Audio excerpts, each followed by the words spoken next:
இன்னைக்கு நம்ம என்ன பார்க்கலாம் அப்படின்னா ரிட்டையர்மெண்ட் பிளானை பற்றி நம்ம பார்ப்போம். ஸோ எல்லாரும் நம்ம சம்பாதிக்கிற அந்த ஏஜில் என்ன பண்ணுவோம்னா நம்மளுக்கு அப்புறம் நம்மளை குழந்தைகளுக்கு சேமிப்பு அப்படின்றது அப்புறம் எஜுகேஷன்ஸ்க்கு எல்லாத்துக்கும் சம் அமௌண்ட் ஒதுக்கியிருப்போம்.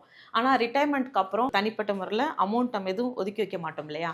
ஸோ அதுக்கு எந்த மாதிரி மெத்தட் நம்ம ஃபாலோ பண்ணோம் அப்படின்னா நம்மளுக்கு அப்புறம் அந்த 60 ஏஜ்க்கு அப்புறம் நம்ம ரெகுலராக நம்மளுக்கு ஃபண்ட் வந்துகிட்டு இருக்கும் அப்படின்றதுக்கு பெஸ்ட் பிளான் எதில் இன்வெஸ்ட் பண்ணலாம் அப்படின்னா மியூச்சுவல் ஃபண்ட்ஸில் நீங்கள் இன்வெஸ்ட் பண்ணலாம். ஸோ ரொம்பலாம் எடுத்து வைக்கணும் அப்படின்ல மியூச்சுவல் ஃபண்ட்ஸில் உங்களோட சேவிங்ஸ்க்கு ஏற்ற மாதிரி ஒரு 20% எடுத்து வச்சிங்கனாவே போதும். சப்போஸ் ஃபார் எக்ஸாம்பிள் நீங்கள் வந்து ஒரு மாதம் மினிமம் ஒரு 2000 வந்து மியூச்சுவல் ஃபண்ட்ஸில் எஸ்ஐபியாக போடுறீங்க. எஸ்ஐபி அப்படின்னா சிஸ்டமேட்டிக் இன்வெஸ்ட்மெண்ட் பிளான். மாதம் நீங்கள் கட்டுறது 2000 நீங்கள் பே பண்ணுறீங்க. அவங்க எந்த வயசுலேருந்து ஸ்டார்ட் பண்ணுறீங்க? ஒரு 35 வயசுலேயே நீங்கள் ஸ்டார்ட் பண்ணுறீங்கன்னு வச்சுக்கிறீங்களேன்.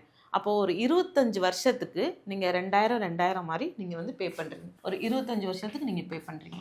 ஓகேங்களா? என்ன வயசில் ஸ்டார்ட் பண்ணுறீங்கன்னா ஒரு 35 வயசில் ஸ்டார்ட் பண்ணுறீங்க. ஸோ எந்த மாதிரி ஃபண்ட்ஸில் நம்ம போடலாம் அப்படின்னா ஒரு நல்ல சிஏஜிஆர் அப்படின்னா காம்பவுண்ட் ஆனுவல் க்ரோத் ரிட்டர்ன்ஸ் கிடைக்கக்கூடிய நல்ல ஃபண்டில் நம்ம பார்த்து சூஸ் பண்ணி நம்ம பண்ணுறோம். ஸோ ஒரு 20% வச்சுக்கலாம் சிஏஜிஆர் ரிட்டர்ன்ஸ் கொடுக்குறது. இப்போ நீங்கள் வந்து மாதம் 2000 போடுறீங்க 25 வருஷத்துக்குன்னு பார்க்கும்போது உங்களுக்கு எவ்வளோ வரும்னா நீங்கள் எவ்வளோ இன்வெஸ்ட் பண்ணுறீங்க? ஒரு 6 லட்ச ரூபா பண்ணியிருக்கீங்க வச்சுக்கிறீங்க. அதுக்கப்புறம் எஸ்டிமேட்டட் ரிட்டர்ன்ஸ் நீங்கள் இது போட்டதுக்கு ஒரு ரிட்டர்ன்ஸ் உங்களுக்கு வரும். இந்த காம்பவுண்ட் இந்த க்ரோத் ரிட்டர்ன்ஸ் அப்படின்னு சொல்கிற மியூச்சுவல் ஃபண்ட்ஸில் அதுக்கான ரிட்டர்ன்ஸ் உங்களுக்கு பார்த்தீங்கன்னா ஒரு 1,19,20,534 அமௌண்ட். ஸோ இது ரெண்டையும் நீங்கள் ஆட் பண்ணிங்கன்னா உங்களுக்கு டோட்டலாக கிடைக்கக்கூடிய அமௌண்ட் 25 வருஷத்துக்கு அப்புறம் அப்படின்னா 1,25,534.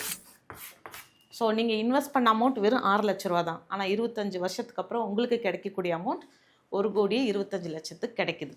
ஸோ போதும் இல்லையா? உங்களுக்கு வந்து 60 இயர்ஸ்க்கு அப்புறம் நீங்கள் அந்த அமௌண்ட் எடுக்கிறீங்களா, நீங்கள் அதை வச்சு தேவையான செலவுகள் உங்களுக்கு நீங்கள் பார்த்துக்கலாம். ஏன்னா மெடிக்கல்ஸ் ஆகட்டும் எதுவுமே. ஸோ பெஸ்ட் ரிட்டைர்மெண்ட் பிளானுக்கு நீங்கள் வந்து மியூச்சுவல் ஃபண்ட்ஸில் இன்வெஸ்ட் பண்ணுங்கள். மியூச்சுவல் ஃபண்ட்ஸ் வந்து நிறைய பேர் கேள்வி இருக்கும், அதில் தான் லாஸ் ஆகுமே, இல்லை வந்து மார்க்கெட் டவுனில் இருக்கிறனால நம்மளுக்கு வந்து லாஸ் இருக்குமா? அப்படி கிடையாது. ஷேர் மார்க்கெட்டில் தான் நம்ம பயப்பட வேண்டியது இருக்கும். ஆனால் மியூச்சுவல் ஃபண்ட்ஸ் பொறுத்த வரைக்கும் ஃபண்ட் மேனேஜர்ஸ் வந்து நம்மளோட ஃபண்டை ரொம்ப டவுனில் போக விடாமல் அவங்க என்ன பண்ணுவாங்கன்னா ஈக்குவலாக வந்து டிஸ்ட்ரிபியூட் பண்ணி வைப்பாங்க. ஸோ ஃபண்ட்ஸ் எல்லாத்தையும் ஸோ அவங்க பார்த்துக்கிட்டே இருப்பாங்க, அனலைஸ் பண்ணிகிட்டே இருப்பாங்க. ஸோ நம்மளுக்கு வந்து அந்த பயம் தேவையில்லை.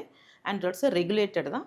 ஸோ நீங்கள் இதை பற்றி உங்களுக்கு டீட்டெயில்ஸ் வேணும் அப்படின்னா எங்கள் நம்பருக்கு நீங்கள் வந்து காண்டாக்ட் பண்ணுங்கள். நாங்கள் உங்களுக்கு கைட் பண்ணுறோம். தேங்க்யூ.